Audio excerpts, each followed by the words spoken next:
Hey guys, you're back with WWPD. This is the third video, it's the third installment of my Army collection. It's the second video, the first one didn't come out right, and I don't feel like setting them all up again, so here we are with my Africa Corps. This is for mid-war North Africa.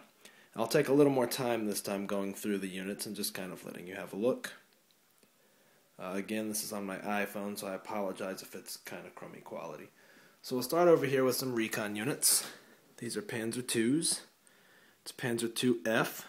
I really like them. They're always really useful. I mean, just being armored and having that recon move makes them incredibly helpful.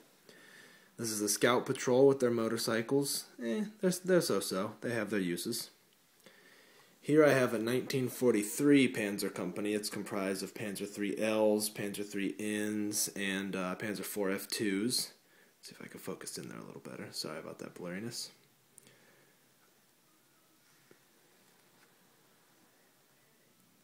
Okay, and immediately behind them I have a 10.5 centimeter battery.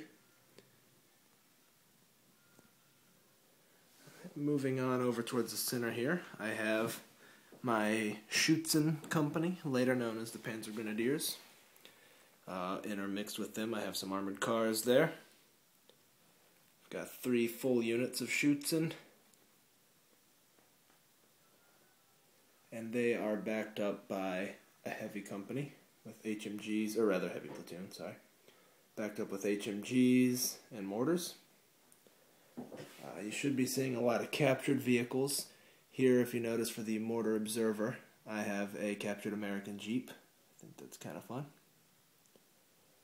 Immediately behind them I have one of my favorite units, the Stug F8. Now, truthfully, having 3 of these pretty much represents the entire contingent in North Africa, but I just love that vehicle. I mean, I love the later Stugs, and I like that it doesn't have the cupola. It looks really, I don't know, it looks sleeker, it looks mean.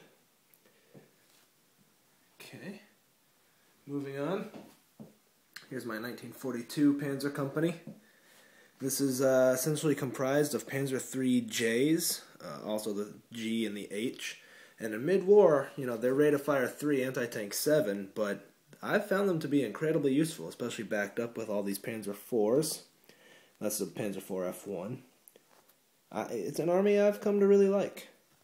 You know, going up against Shermans means you have some difficulty, but a ton of fun. Here I've got some Nebelwerfers. Just sort of a solid go-to unit, cheap, nice artillery. Here I've got some listen to me, I almost said Panthers. Got some Tigers. These are the Tunisia versions. To be honest, I rarely use them in mid-war. I think they're kind of a point sink. Same with the 88s. Love the models, but just don't really get them on the table all that often. And these guys are backed up by FW 190s, who again, don't really see the table all that often. So that is my Africa Corps. It's in the bottom half of size-wise of my armies. So I hope you all have enjoyed it. I will come back next time with the French, followed by the Americans, and then my late war Germans, which is my largest army. Thanks!